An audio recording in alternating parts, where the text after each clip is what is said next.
उनका पीछा कर।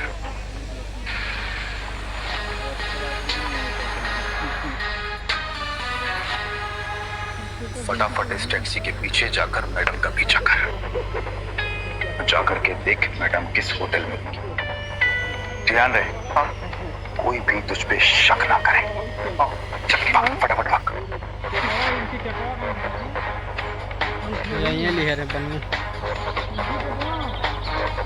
अगले 1 घंटे में अनिका की टैक्सी मनाली की बनने जाना सबसे बड़ी कैसे 5 बनने स्टार लायक हूँ, होटल पूछो कहाँ पैराडाइज है? वाह हुआ इंटरनेशनल में वाह दाखिल कहाँ हुई। रखे हैं?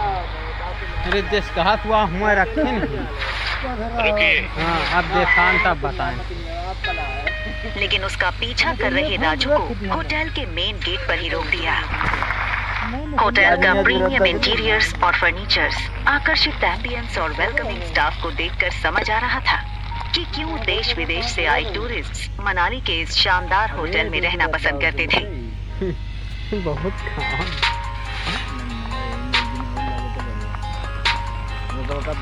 स्टोर पे 2 ही रूम्स हैं। जी मैम, इस टॉप फ्लोर पे सिर्फ 2 ही लग्जरी अपार्टमेंट्स हैं। एक आपका और दूसरा हमारे होटल के मालिक रोहित मारवा सर का है। प्रेसिडेंशियल स्वीट एक काफी लग्जूरियस अपार्टमेंट था। ये प्रेसिडेंशियल स्वीट हर कोई अफोर्ड नहीं कर सकता था, मगर world famous neuro surgeon doctor Amrita उर्फ अनिका को इससे क्या फर्क पड़ने वाला था। चेंज करो, मैं आ रही।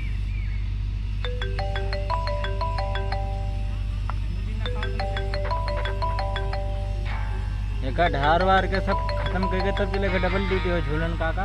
Hello Anika, what kind of behavior is this? Kunal 2 घंटों से एयरपोर्ट पर तुम्हारा इंतजार करता रहा।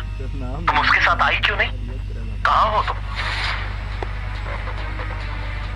आ रही हूँ मैं। अनिका और उसके पिता गौतम के रिश्तों में दरार की वजह गौतम खुद था। 6 साल पहले गौतम ने अनिका से मुंह फेर लिया था और उसकी बेटी रिया को अपनाने से मना कर दिया था।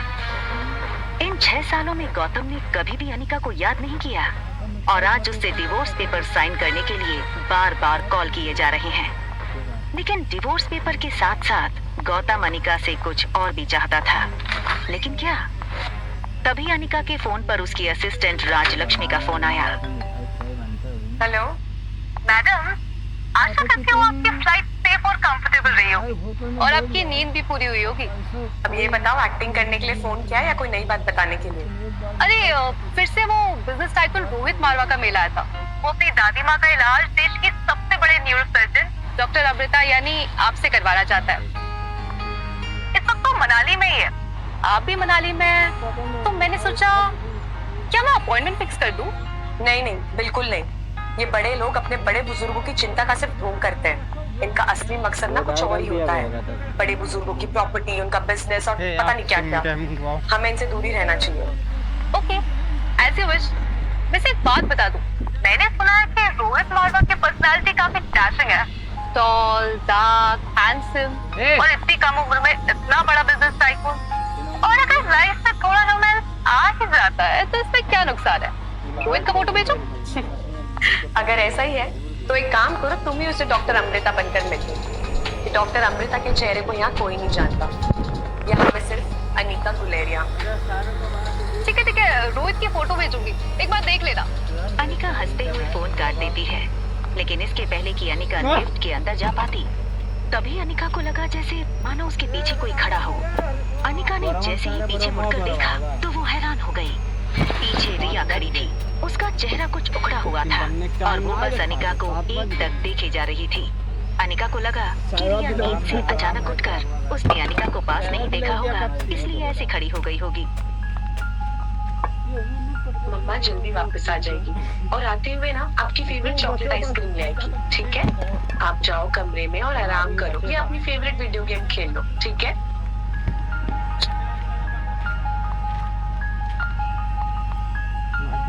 सीधा कमरे में ही जाना, okay? Mamma loves you and she miss you a lot. बाहर जाने की जल्दी में अनिका एक बात भूल रही थी कि उसने अपने कमरे का दरवाजा बाहर से बंद किया था। फिर भी रिया रूम से बाहर कैसे आ गई थी? तभी एक टॉल और हैंडसम आदमी होटल के टॉप फ्लोर के कॉरिडोर में तेजी से चलता हुआ आता है। ये आदमी था मारवा इंडस्ट्रीज का सीईओ रोहित मारवा।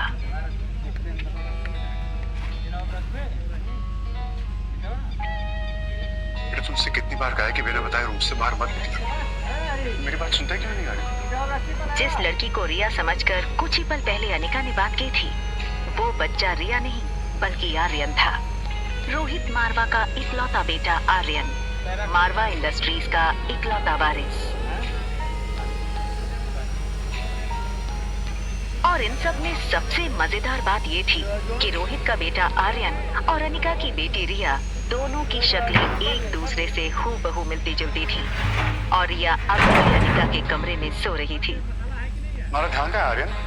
मैं तुमसे बात कर रहा हूँ, चलो अंदर। मुझे चॉकलेट आइसक्रीम चाहिए। ये सुनकर रोहित थोड़ा हैरान हो गया। हमेशा गुमसुम और गुपचुप रहने वाला आर्यन का बर्ताव आज रोहित को कुछ अजीब लग रहा था। आर्यन के गाल पर लिपस्टिक का निशान देखकर रोहित हैरान हो गया।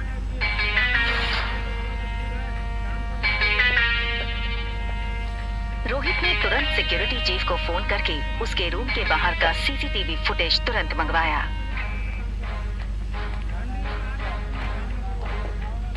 फुटेज में रोहित ने जो देखा वो देखकर वो दंग हो गया।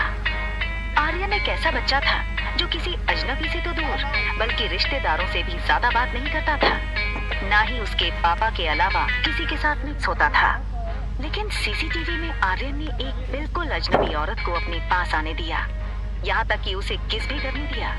ये बात रोहित को बड़ी अजीब लगी। दूसरी तरफ अनिका गुलेरिया हाउस पहुंच गई थी। गुलेरिया हाउस उसका अपना घर। कामिनी यानी अनिका की सौतेली छोटी बहन, उसी के बर्थडे की पार्टी चल रही थी।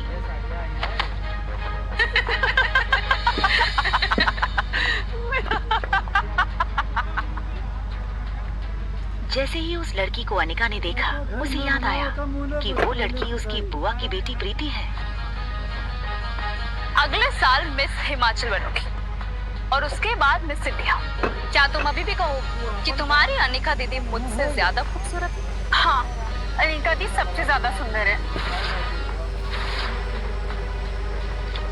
अच्छा, तो एक काम करते हैं, वोटिंग करते हैं। तो आप लोग वोट करोगे इस मोटी और मुझ में ज्यादा खूबसूरत कौन है? ठीक है? ये बात कहकर कामिनी ने अपने एक दोस्त से सिगरेट जलाने का लाइटर लिया और उससे अनिका की फोटो जला दी।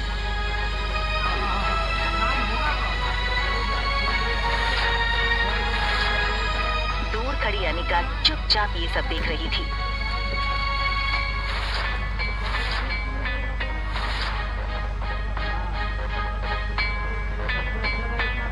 So guys, आप वोटिंग के साथ तैयार हैं? तो बताओ मुझे कितने वोट? कामिनी, कामिनी, कामिनी, कामिनी, कामिनी, कामिनी, कामिनी, कामिनी। बेचारी प्रीति, सारे वोट्स तो मुझे ही मिल गए और तुम हार गई। चलो कोई बात नहीं, अब हार ही गई हो तो इसकी सजा तो मिलनी होगी। तो तुम्हारी सजा ये है कि तुम्हारी इस खूबसूरत मोटी दीदी की फोटो तो मैंने इस जूस के ग्लास में डाल दी। तो बस तुम्हें अब इसे पीना है। चलो। तिन्ना की अनिका को बचपन में छोटी बुआ से ही माँ का प्यार मिला था और प्रीति मानो अनिका की कजन नहीं बल्कि सगी छोटी बहन हो।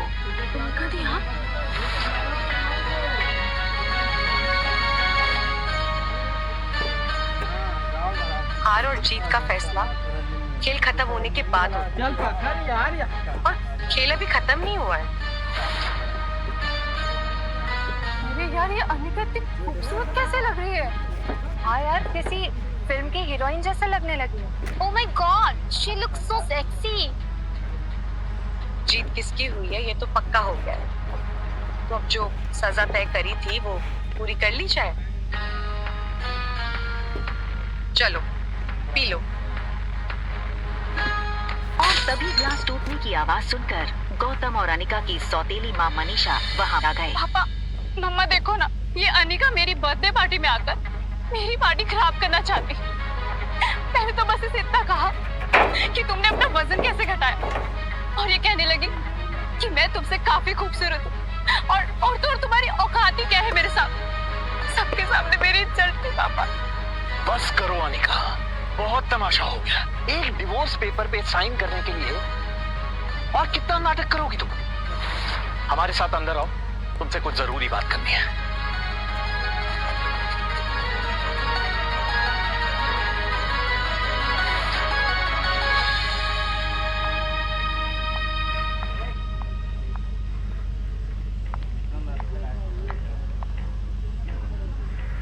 6 साल बाद अपनी बेटी से मिलने की कोई भी खुशी न जताते हुए वो सीधे मुद्दे की बात करना शुरू करते हैं। देखो अनिका, जो हो गया सो हो गया। हमें और परेशान करके तुम्हें क्या मिलेगा? तुम मेहरबानी करके इन 2 कागजात पर साइन कर दो। मैं तो सिर्फ डिवोर्स पेपर साइन करने आई थी, ये दूसरे पेपर्स? दरअसल तुमसे डिवोर्स लेने के बाद हम, यानी कि मैं और तुम्हारी नई माँ, ये चाहते हैं कि कुणाल और कामिनी की शादी हो जाए। कुणाल को भी इस शादी से कोई एतराज नहीं है और कामिनी तो पहले से ही कुणाल को चाहती थी।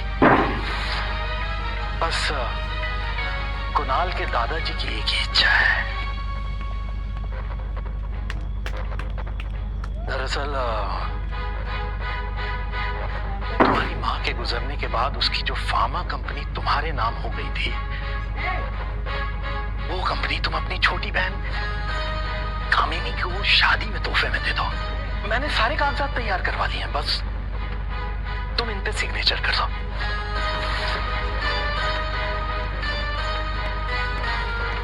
वो कभी सोच नहीं सकती थी कि डोगरा खानदान के साथ रिश्ता बनाए रखने के लिए उसके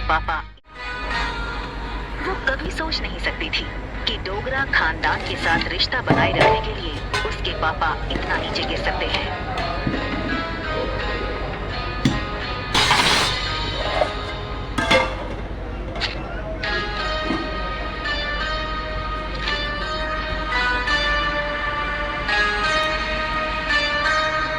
अपना कहलाने को इस दुनिया में इस कंपनी के अलावा मेरे पास कुछ नहीं है। माफ कर दीजिएगा, लेकिन ये कंपनी मैं आपको नहीं दे सकती। क्यों हमें बर्बाद करने पर तुली अनिका? वैसे भी बिन रिहाई माँ बनकर जो समाज में तुमने हमारी इज्जत उछाली, वो कुछ कम है क्या, जो अब अपनी बहन की जिंदगी बर्बाद करना चाहती हो तुम?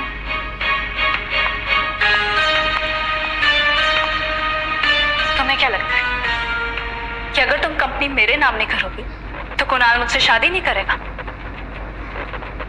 वह मैं तुम्हारा।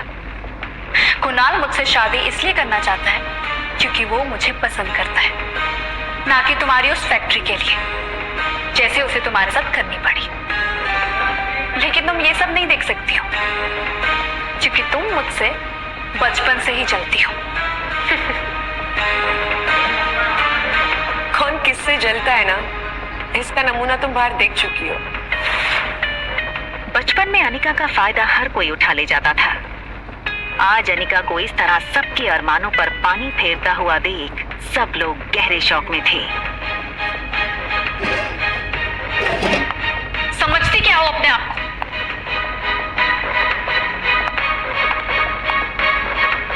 वजन घटाया है तो जुबान लड़ाना भी सीख गई हो क्या?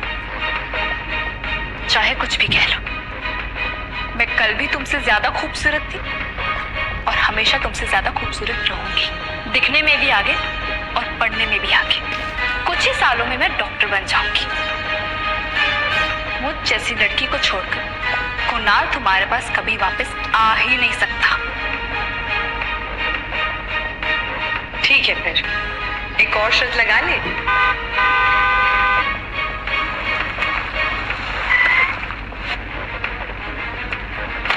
कहाँ गई ये मोटी? 2 घंटा इसने मुझे एयरपोर्ट पे वेट कराया। अनिका, कहाँ हो तुम? क्या कुणाल अनिका को देख लेगा?